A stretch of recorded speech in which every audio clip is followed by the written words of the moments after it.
Bonjour, bonsoir, bienvenue à chacun d'entre vous. Bienvenue à votre rendez-vous hebdomadaire, rendez-vous de chaque samedi soir. C'est en fait un rendez-vous qu'on a toujours hâte.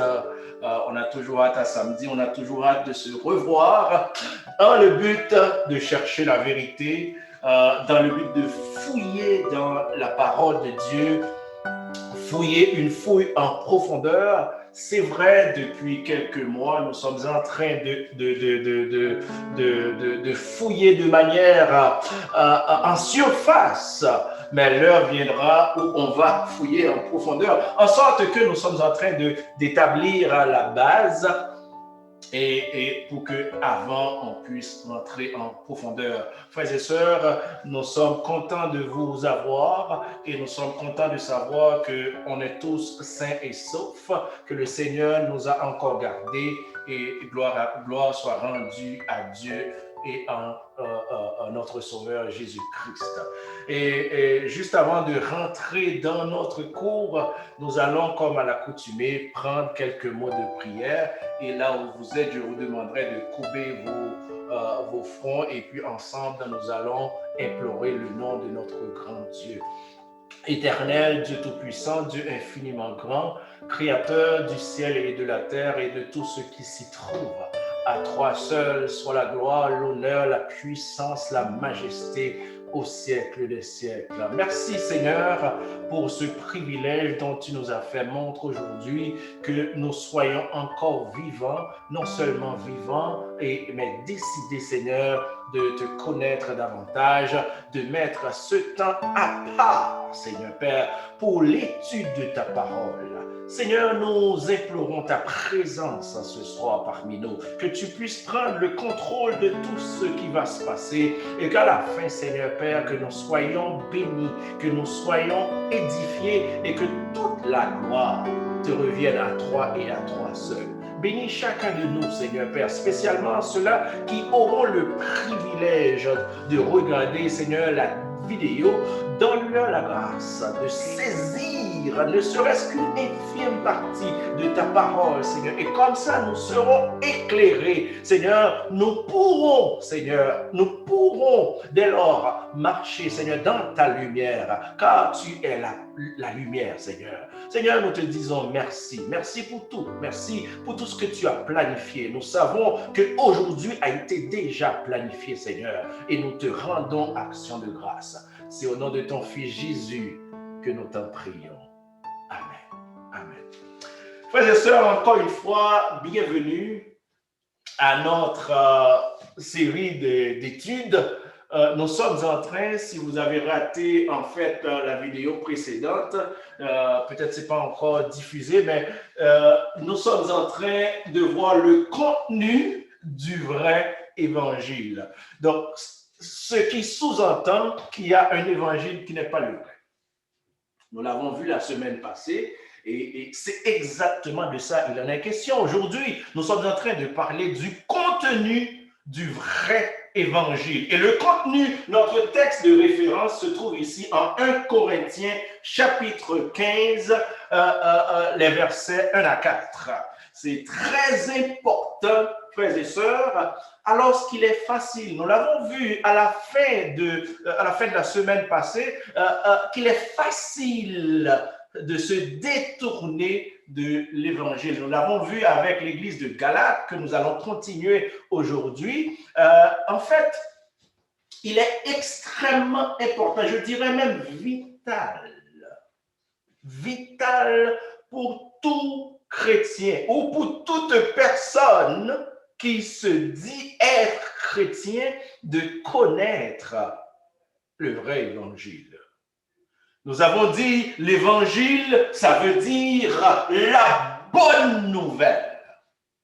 Ce n'est pas une bonne nouvelle, c'est la bonne nouvelle. Nous avons fait le distinguo la semaine passée entre le fait que quelqu'un vous dit que vous allez posséder une maison, vous allez posséder une belle voiture, un Lamborghini. Ça n'a rien à voir avec la bonne nouvelle. c'est une nouvelle intéressante que je vais avoir une promotion au travail, je vais pouvoir acheter une nouvelle maison, je vais pouvoir m'acquérir une nouvelle voiture. C'est une nouvelle intéressante, mais ce n'est pas la bonne.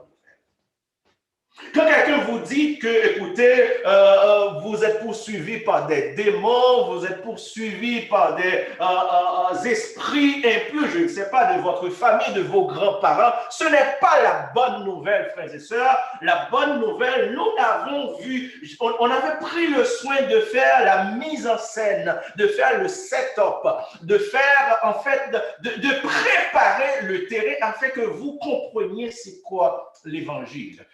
Qu'est-ce que nous avons vu en fait la semaine passée? Nous avons vu tout ça, nous avons vu la semaine passée.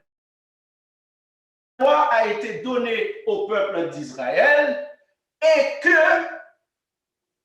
l'évangile commence à partir de la croix de Jésus-Christ. En sorte qu'il est extrêmement important de comprendre toute la signification de la mort et de la résurrection de Christ. Donc, l'évangile commence à partir de la croix. La croix, c'est un point central, c'est le point central de la grâce. C'est le point central de l'évangile. C'est le point central de la nouvelle alliance. Il est essentiel de comprendre la signification de la croix dans la vie du croyant.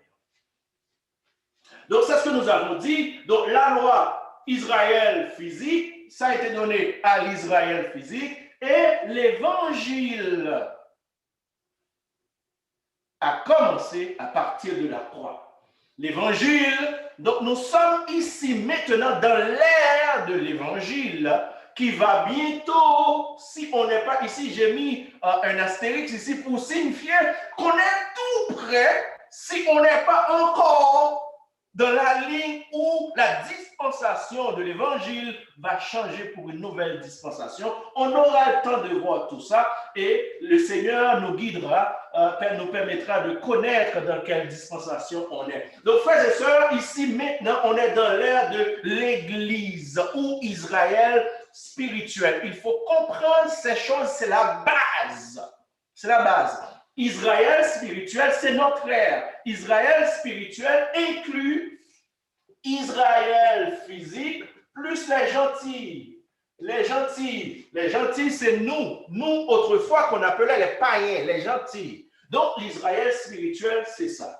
Et très bientôt, l'ère de l'évangile qui sauve, l'évangile de votre salut va bientôt se fermer pour ouvrir la voie à une nouvelle dispensation. Je voulais faire cette petite révision car c'est fondamental, frères et sœurs.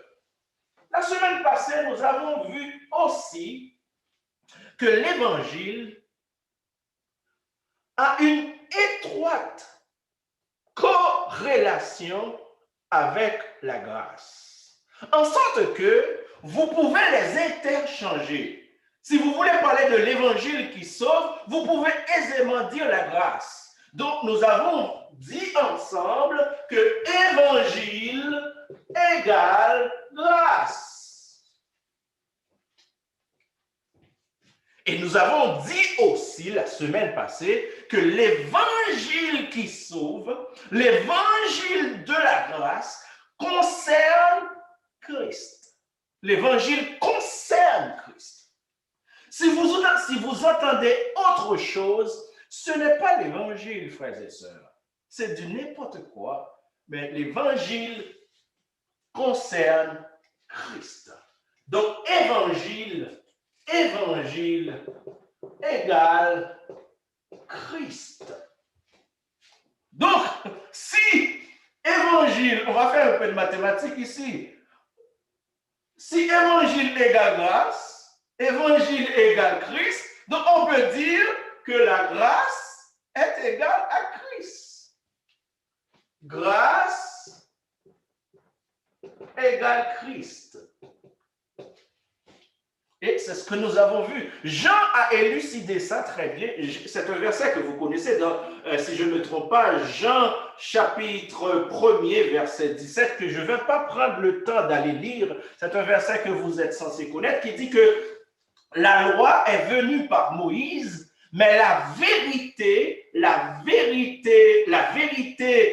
la grâce sont venues par Christ. La loi a été donnée par Moïse, mais la vérité et la grâce sont venues par Jésus-Christ.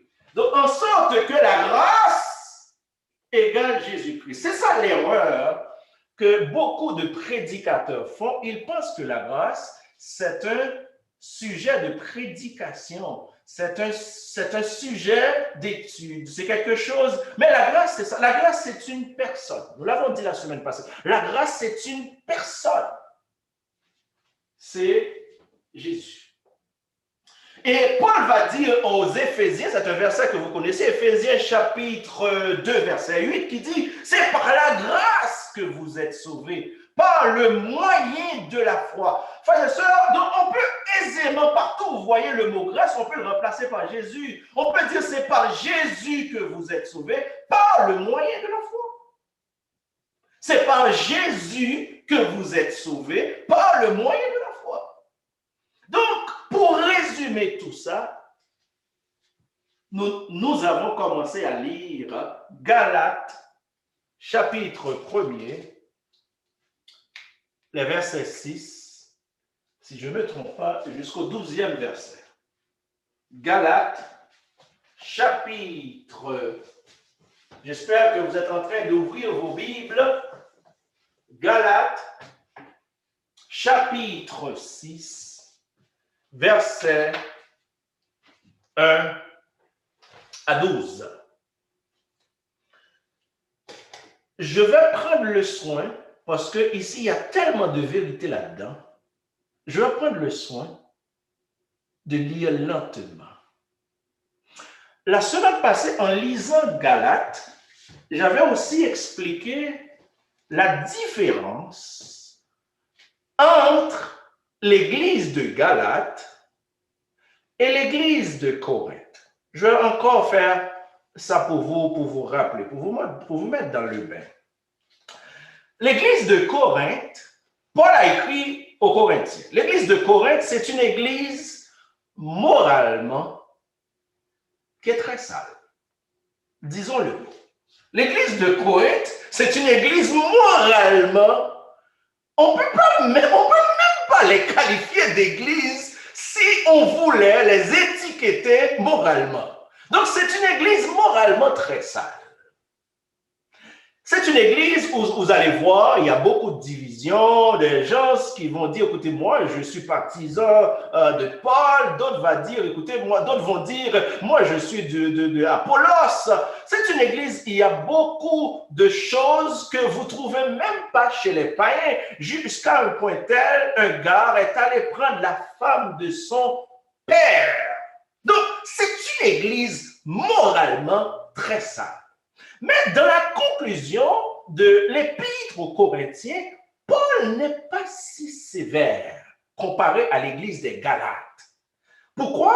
Parce que Paul dit que lorsque on est en Christ, c'est vrai, l'église de Corinthe, ils ont beaucoup de dons.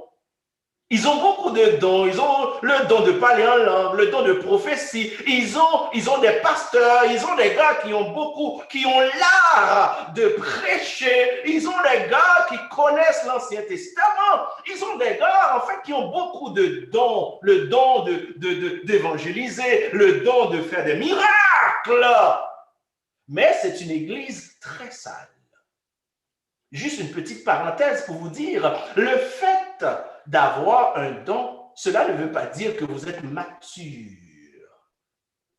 Le fait d'avoir des dons, ça ne veut pas dire que vous êtes un chrétien mature. Et c'est ce que Paul a conclu aux Corinthiens. Il a dit, écoutez, ce sont des bébés.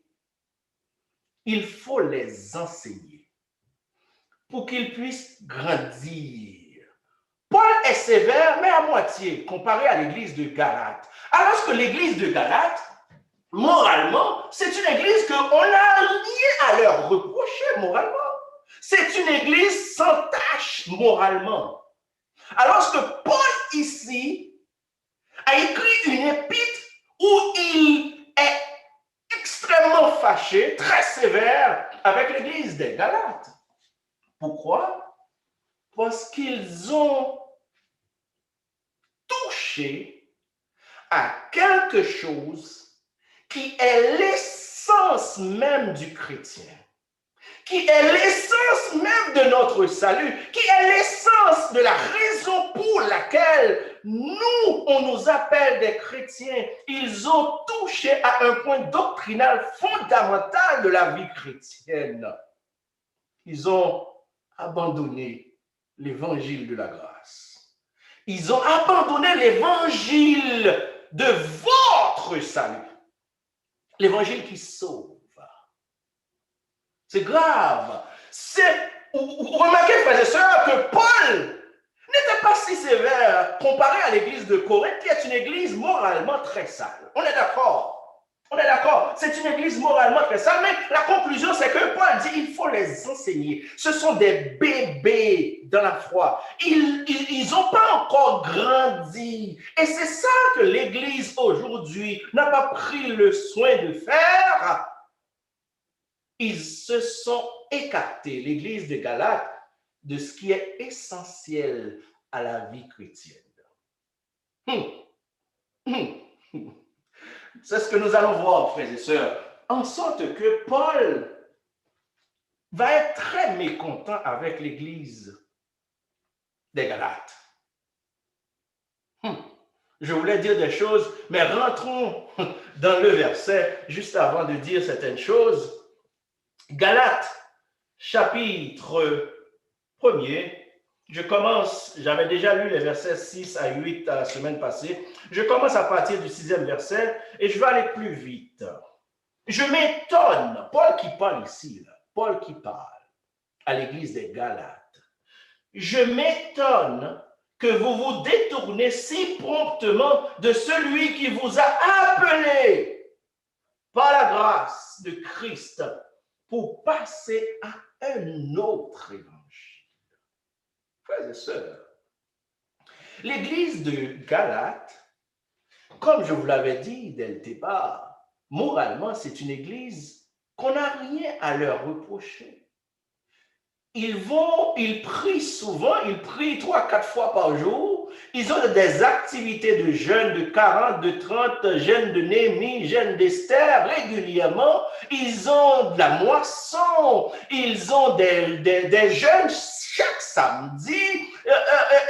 Il y a des services chaque dimanche matin ou chaque samedi. Il y a de l'étude biblique régulièrement. Il y a des activités. Ils font de la tournée missionnaire. En fait, ils vont aller voir les malades. Ils vont prier avec les malades. Ils vont faire n'importe quoi. Mais c'est une église qui s'est détournée. Et ceci, Paul a dit promptement, très facilement, à ce qui est essentiel. Et c'est ce qui est en train, malheureusement, de se passer de nos jours. L'Église est en train de se détourner de ce qui est essentiel, l'évangile qui sauve. Donc, c'était quoi le problème, avant que je lise pour vous le verset 2, c'était quoi le plus gros problème? Il y avait des enseignants de la loi qui voulaient concilier la loi de Moïse et la grâce de Jésus-Christ. Qui disaient, comme aujourd'hui, frères et sœurs, qui disaient aux gens, il faut avoir en même temps un pied à Golgotha, un pied au mont Sinaï, un pied dans la loi de Moïse, mont Sinaï, un pied à Golgotha, la grâce. Et puis, qu'est-ce que Paul constate? L'Église reste perplexe et ils font du il n'avance pas. Et conséquemment, ce sont des légalistes qui n'ont aucun rapport avec l'évangile qui sauve.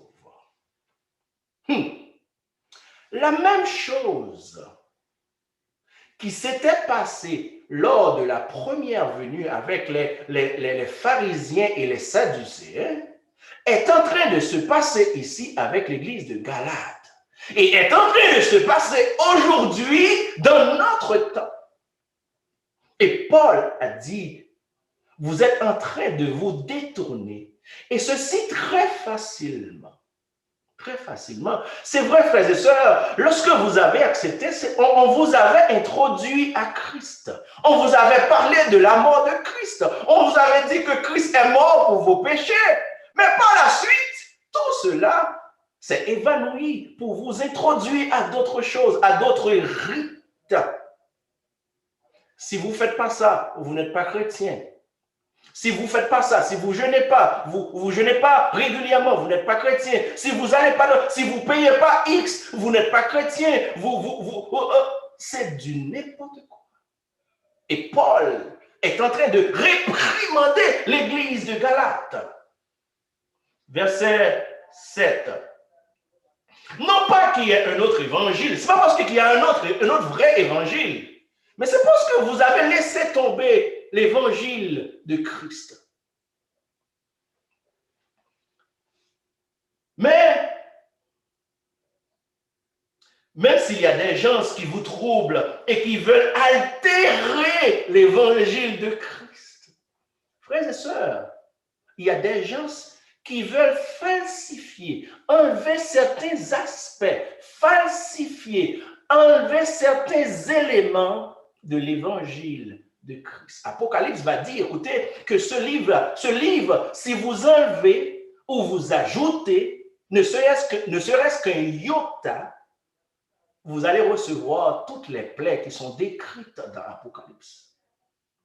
Donc, vous vous détournez du vrai évangile. Verset 8.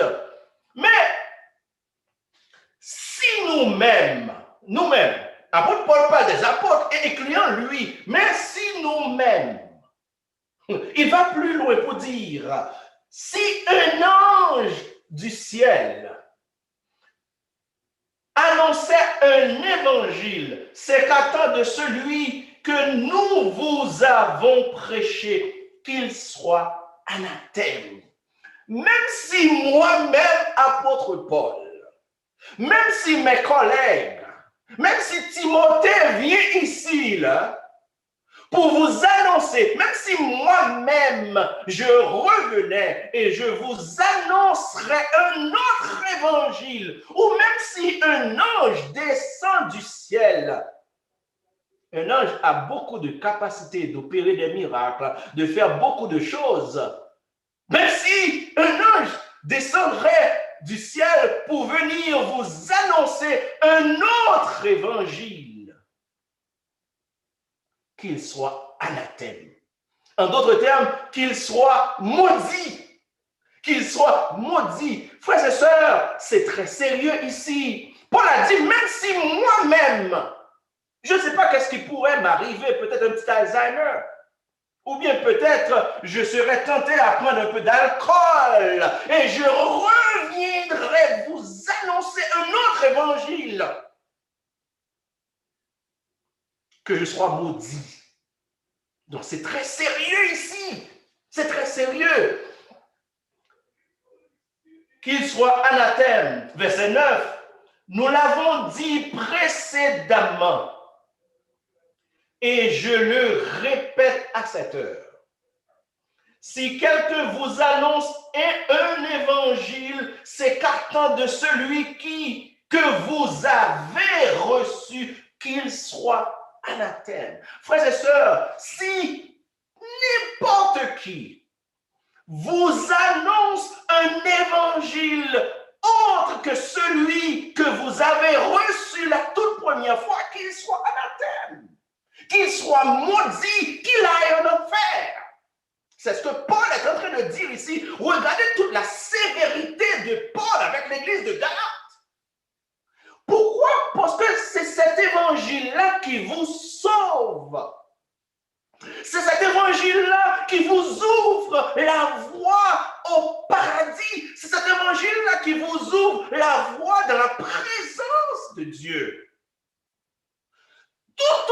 chose. Tout autre évangile ne vient pas de Dieu, frères et sœurs. En sorte que, même si on vous donnerait 80% de l'évangile de Christ et 20% du n'importe quoi, ce n'est pas l'évangile. Ce n'est pas l'évangile, frères et sœurs. Verset 10. Verset 10. C'est très intéressant ce que je vais dire ici, là. Et maintenant, est-ce la faveur des hommes, je désire, ou celle de Dieu? Est-ce que je cherche à plaire aux hommes? Si je plaisais encore aux hommes, je ne serais pas serviteur de Christ. Paul, laissez-moi ouvrir une petite parenthèse pour vous expliquer la situation de Paul ici. Vous connaissez que Paul, jadis, était un brigand, un persécuteur des chrétiens, quelqu'un qui persécute les serviteurs de Christ. Pourquoi? Parce qu'il était un agent de la loi. Il voulait faire plaisir à ces leaders de la loi, à ces pharisiens, à ces sadducéens. Donc, il voulait faire un excès de zèle en voulant montrer son allégeance à la loi. Il persécutait les disciples de Jésus-Christ. Et Paul a dit, c'est à cause de ça, moi je voulais faire un excès de zèle, je voulais plaire à mes maîtres d'alors. C'est pour cela que je persécutais les chrétiens. Mais maintenant, je m'en fiche de ce que pensent les hommes. Je m'en fiche pas mal de ce que pensent les hommes. Je m'en fiche pas mal de quelque intérêt quelconque, de quelque gain sordide, Tout ce qui importe pour moi, je suis un serviteur de Christ. Frères et sœurs, laissez-moi ouvrir une petite parenthèse ici. C'est très important ce que je vais dire. Très important. Je ne voudrais pas dépasser parce qu'il me reste, je dirais, quelques 20 minutes ici. Laissez-moi dire quelque chose. Il y a quelques semaines, je vous avais dit une prophétie que toutes les nations sont en train de boire le vin de l'impudicité de la prostituée. Le vin de l'impudicité de la prostituée. Et l'Apocalypse a dit c'est toutes les nations. Je n'ai pas encore expliqué qu'est-ce que ça veut dire nation. Mais comprenez, frères et sœurs, nous sommes dans une situation aujourd'hui qui est semblable à ce qui se passait lors de la première venue. C'est pour cela que je vous ai dit la dernière fois, il faut prêter attention de tout ce qui s'est passé lors de la première venue, afin que, de manière à ce que nous, qui sommes parvenus à la fin des temps, nous ne commettions pas les mêmes erreurs. Pourquoi? Parce que, sans le vouloir, les pharisiens, les sadducéens, c'était des gars qui pensaient en train de faire la volonté de Dieu. En fait, ils avaient dit que nous avons pour père Abraham. Mais Jésus-Christ leur a dit, écoutez, vous faites l'œuvre de votre père Satan. Donc, volontairement, ces gars ne savaient pas qu'ils étaient en train de faire l'œuvre de Satan. Volontairement, ils ne savaient pas qu'ils étaient en train d'entraîner le peuple vers Satan. Et conséquemment, frères et sœurs, tout le peuple, toute la nation d'Israël a rejeté Christ. Toute la nation d'Israël était en train de faire la volonté de Satan sans le savoir. Et aujourd'hui, frères et sœurs, je dirais dans la grande majorité, les leaders évangéliques sont en train d'amener le peuple de Dieu vers Satan sans le savoir. J'ai bien dit, dans la grande majorité, et les leaders évangéliques ce n'est pas par pure volonté qu'ils se sont écartés de l'évangile de Christ pour prêcher autre chose. Ils se sont pris dans le piège de la séduction. La séduction d'être fameux. La séduction d'être reconnu, la séduction d'être admiré, la séduction d'être idolâtré. Nous verrons très bientôt, frères et sœurs, images et idoles dans le cadre de la prophétie biblique. Vous allez comprendre tout ça. Donc, conséquemment, nous avons des leaders qui emmènent, nous avons des chefs de nation. Je vais vous ouvrir une petite parenthèse pour que vous ayez au moins une petite lumière. Des chefs de nation, des leaders de nation qui emmènent tout le peuple vers Satan sans le savoir. Donc, ils se sont pris dans le piège de la séduction. En sorte que tous les pasteurs, tous les apôtres, tous les diacres, tous ceux-là qui se donnent des noms ronflants, des titres ronflants, veulent s'attirer de l'admiration ou veulent s'accaparer des richesses. Et conséquemment, ils se sont écartés dans la grande majorité, involontairement, de l'évangile qui sauve pour amener le peuple de Dieu vers du n'importe quoi. Frères et sœurs, vous qui êtes ici ce soir, ou vous qui aurez l'occasion d'auditionner cette vidéo, c'est important. C'est important, comme Jésus-Christ a dit à l'église d'Éphèse en Apocalypse chapitre 2, si je ne me trompe pas. Il a dit à l'église d'Éphèse, c'est vrai, vous faites des missions, vous prêchez, vous faites des miracles, vous guérissez, vous faites des jeûnes, vous faites des activités, mais vous avez abandonné le premier amour. Vous avez abandonné ce qui fait l'essence de la vie chrétienne. Frères et sœurs, qui fait qu'en sorte, aujourd'hui, on ne vous donne pas le temps de réfléchir à savoir est-ce que vous êtes sur la bonne voie. Vous vous êtes engagé dans une course parce que tout le monde court, vous courez en même temps avec tout le monde sans savoir pourquoi. Frères et sœurs, je l'avais dit la dernière fois, c'est le moment de prendre un recul. C'est le moment de fuir et d'observer de loin qu'est-ce qui se passe dans les nations. Dans les nations. Aujourd'hui, écoutez, il y a des choses que je ne dirai pas ici, mais on dira, je vais vous en parler peut-être dans les débats, mais c'est grave, frères et sœurs, l'heure est grave. Alors que nous sommes à la fin d'une dispensation, écoutez, tous les clignotants sont en train de clignoter, nous annonçant la fin d'une dispensation et parallèlement, l'Église de Christ s'écarte. Galates chapitre 1er, verset.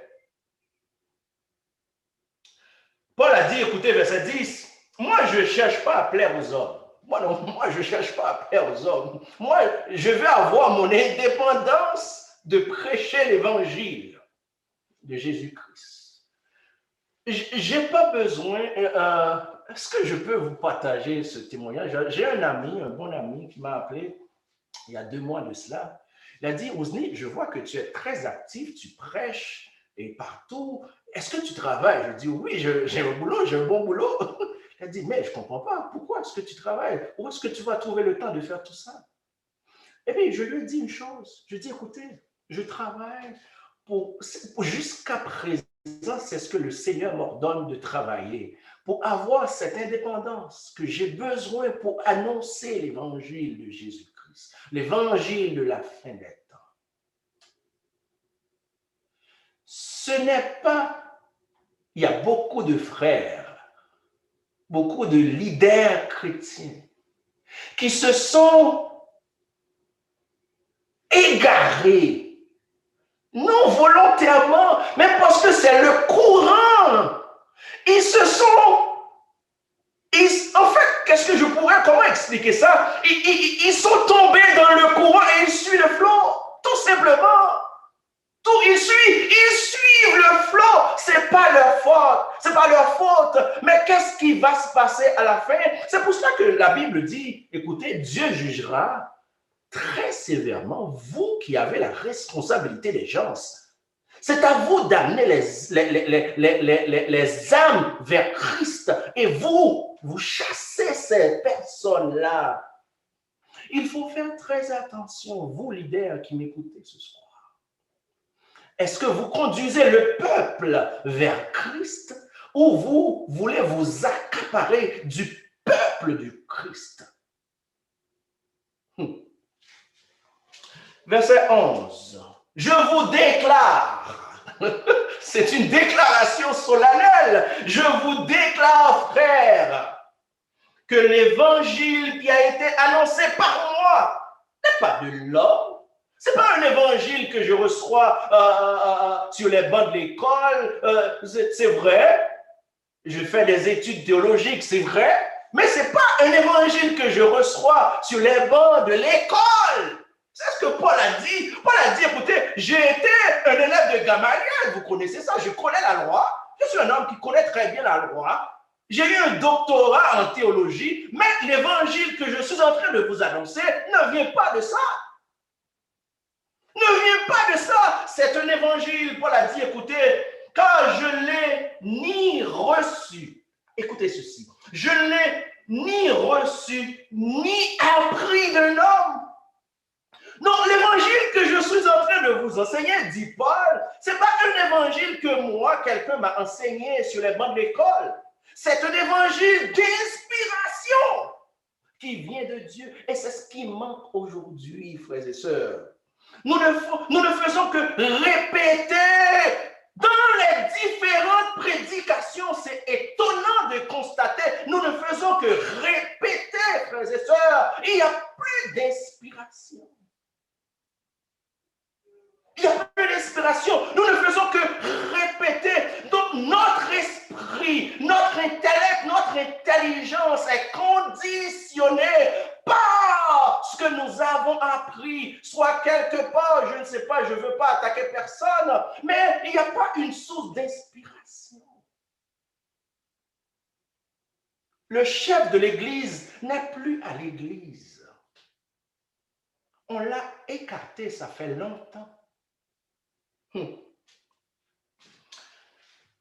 Je vous déclare, frère, que l'évangile qui a été annoncé par moi n'est pas de l'homme, car je ne l'ai ni reçu ni appris d'un homme, mais par une révélation de Jésus-Christ. Donc l'évangile que je suis en train de vous enseigner, c'est un évangile que je reçois directement de Christ.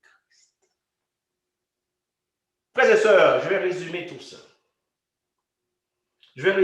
ça. Il me reste environ moins de 10 minutes. Je vais résumer tout ça. Je ne suis pas encore entré dans le contenu du vrai évangile. Peut-être que je le ferai dans le dernier cours samedi prochain. Mais je veux que vous ayez la base pour comprendre. Est-ce que vous-même, prédicateur qui regardez, qui êtes sur la ligne, est-ce que vous êtes en train d'enseigner l'évangile de Jésus-Christ? Ou vous êtes en train d'enseigner autre chose? Vous êtes en train de menacer les gens. Vous êtes en train de garder le peuple de Dieu dans la peur. Vous êtes en train de guider le peuple de Dieu dans la peur, alors que la Bible dit, si Christ vous a franchi, vous serez réellement libre. Mais le peuple de Dieu est encore dans la peur. Comment est-ce que vous êtes chrétien? Vous vivez dans une peur constante.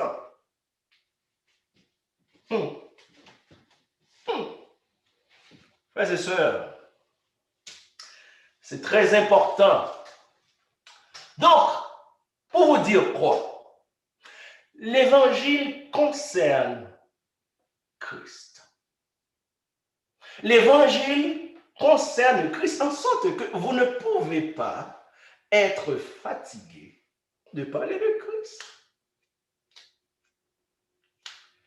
vous allez, faites l'expérience vous-même. Vous allez passer une année dans une église, vous allez entendre parler de Christ peut-être 3 ou 4 fois pendant l'année. Ils vont vous parler de toute autre chose. Comment se marier, comment avoir un mariage réussi, comment réussir dans les finances, comment investir votre argent, comment, je ne sais pas, moi, il y a plein de sujets, mais sans autant vous. L'apôtre Paul dit, écoutez, moi, je ne viens pas vous annoncer autre chose. Christ crucifié. C'est ce qu'il a dit aux Corinthiens. Moi, je ne viens pas vous annoncer autre chose. Je viens vous annoncer une seule chose, Christ. Je viens vous parler d'une seule chose, Christ. Frères et sœurs, êtes-vous encore dans l'évangile qui sauve, ou est-ce que vous vous détournez si facilement? Laissez-moi vous dire quelque chose. Pendant que ça me vient à l'esprit, laissez-moi vous dire quelque chose.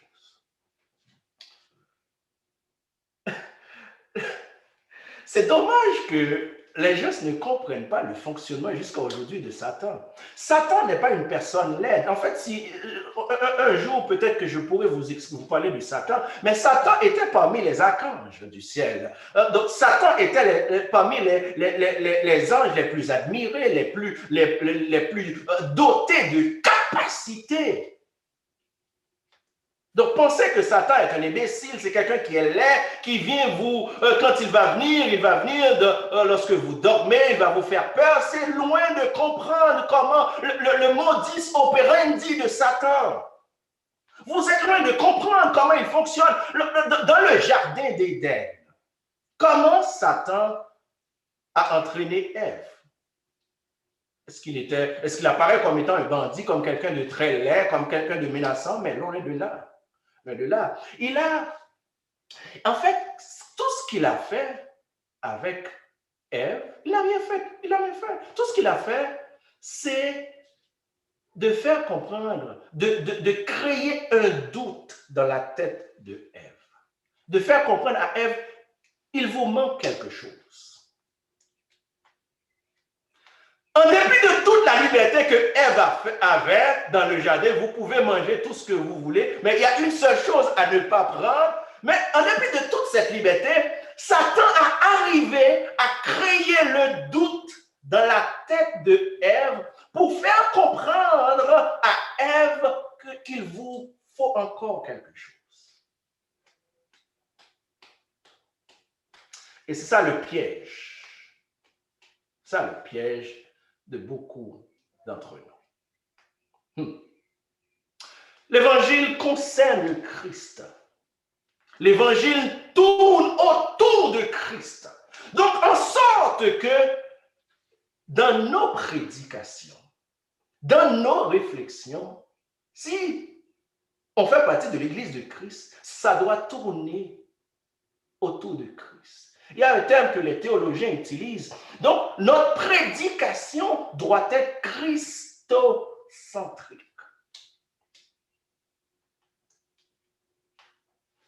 Êtes-vous encore dans l'évangile de Christ, dans l'évangile qui sauve? Frères et sœurs, je vais introduire le contenu de l'évangile aujourd'hui, puis je terminerai la semaine prochaine. Donc, le contenu de l'évangile se trouve en 1 Corinthiens chapitre 15. 1 Corinthiens chapitre 15. 1 Corinthiens chapitre 15. Il me reste environ 3 à 4 minutes. Je vais juste introduire. Laissez-moi ouvrir ma Bible. 1 Corinthiens chapitre 15. Les 4 premiers versets.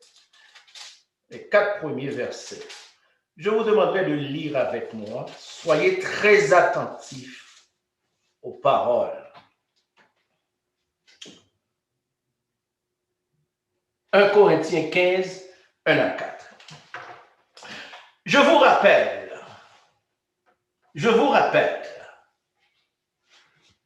frères, l'évangile que je vous ai annoncé, que vous avez reçu, dans lequel vous avez persévéré. C'est très important, frères et sœurs. Je ne suis pas encore dans le contenu ici. Paul a dit à l'église de Corinthe, je vous rappelle l'évangile que je vous ai annoncé, dans lequel vous avez persévéré. Paul est en train d'écrire à une église moralement qui est très sale, mais Paul a dit que l'église de Corinthe a persévéré dans l'évangile. Alors que l'église de Galate, moralement, une église qui est très propre, Paul a dit, comment est-ce que vous vous détournez si promptement de l'évangile de la grâce? Vous voyez le contraste, frères et sœurs? Une église moralement que tout le monde félicite, c'est comme une église de Philadelphie, l'église que tout le monde félicite, qui n'a pas de tâches, qui n'a pas de rides, qui n'a pas de problème apparent. Mais Paul est très sévère avec eux autres. Alors que l'église de Corinthe, qu'est-ce qui est essentiel, frères et sœurs? Soulignez ça dans votre cahier, vous qui prenez des notes. C'est la persévérance.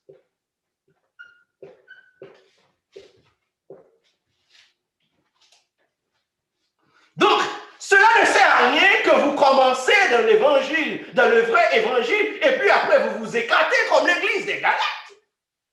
Ça ne sert absolument à rien, frères et sœurs, mais l'essentiel, c'est d'y rester dans l'évangile.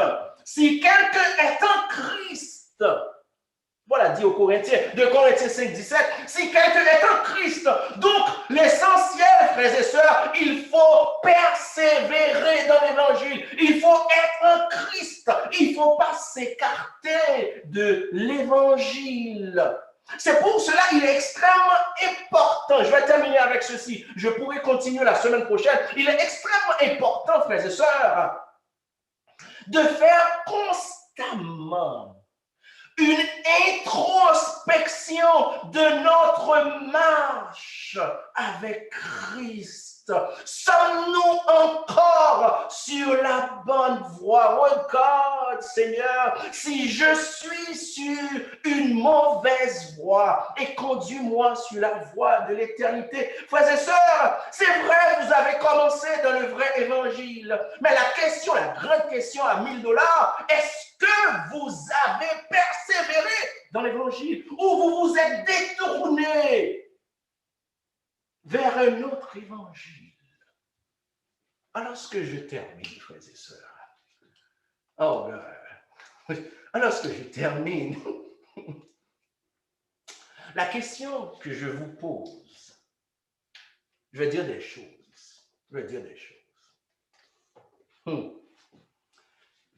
C'est pour cela que Paul n'est pas si sévère avec l'église de Corinthe. Je l'ai dit une énième fois, je vais le répéter. Je n'invite personne à vivre une vie de débauche. Je n'invite personne. D'ailleurs, si quelqu'un est en Christ, il est une nouvelle créature. Mais qu'est-ce qu'il faut comprendre? Si un frère qui est dans l'évangile commet des actes répréhensibles, c'est qu'il n'est tout simplement pas encore mature. Il faut l'enseigner, il faut lui montrer la bonne voie. Quand un enfant de 1 an fait pipi par terre, fait ses besoins par terre, on ne peut pas le blâmer, on ne va pas le battre, on ne va pas se hurler sur lui, on va tout simplement lui montrer comment faire avec amour. On va lui montrer la bonne manière, car c'est un enfant, il a besoin de grandir. Frères et sœurs, c'est ça le plus important. C'est ça le plus important. Mais c'est encore mon fils. Malgré il a 1 an, il fait pipi par terre. C'est encore mon fils. Je vais prendre sa main. Je vais lui montrer la douche. Je vais lui montrer comment se déshabiller. Je vais lui montrer comment faire pipi patiemment, avec amour, avec douceur. Frères et sœurs, c'est ça l'évangile.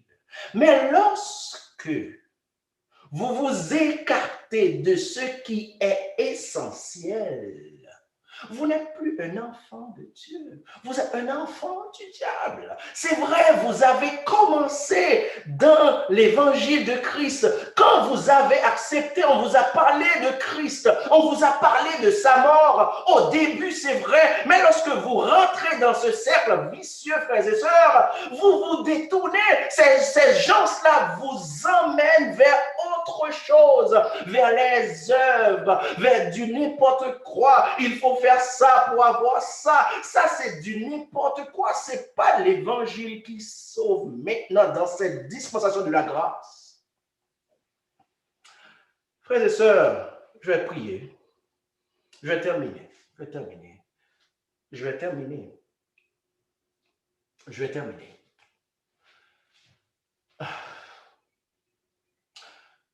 Il est désolant. Pourquoi? Parce que le peuple n'a pas la capacité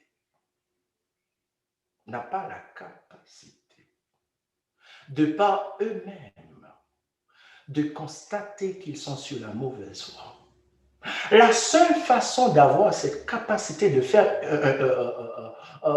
une introspection, c'est lorsqu'on a grandi, lorsqu'on devient mature. Mais le problème, c'est que les leaders ne donnent pas la capacité au peuple d'être mature. Ils vous ont gardé dans une sorte de prison morale. Ils vous ont gardé dans une sorte de prison fanatiste. Il y a un terme que je ne veux pas utiliser là. Je vais l'utiliser pendant le débat, mais je ne veux pas l'utiliser ici. En sorte que tout ce qu'on essaie de vous dire, on vous donne un espace pour évoluer. Si vous ne venez pas à l'église les samedis, vous n'êtes pas sauvés. Mais on ne vous donne pas cette liberté de juger de par vous-même. Si vous n'habillez pas en blanc pendant le jeûne, vous n'êtes pas chrétien. On vous dit du n'importe quoi. Si vous rasez votre crâne comme je le fais, vous n'êtes pas chrétien. Si vous n'avez pas une cravate, vous n'avez pas un costume, vous n'êtes pas chrétien. On vous fait évoluer dans un carcan humain qui fait que, frères et sœurs, vous qui êtes parmi le peuple, vous n'avez pas la possibilité de vous en défaire, que cela prend de la violence. Le royaume de Dieu est forcé et ce sont les violents qui s'en emparent. Si vous ne faites pas une violence pour faire ce que les anglophones appellent un step back, pour faire un retour, pour dire, écoutez, attends un moment, laissez-moi vérifier pour voir si tout ce que vous êtes en train de me donner là, que je suis en train d'absorber, est-ce que c'est la vérité? Frères et sœurs, vous irez tout droit en enfer, parce que vous n'êtes pas sur la bonne voie.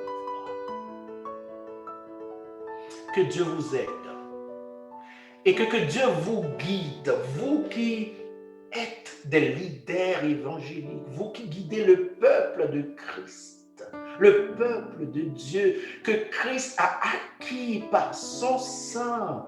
Vous vous accaparez du peuple de Dieu et vous êtes en train de faire l'œuvre de Satan, peut-être sans le vouloir.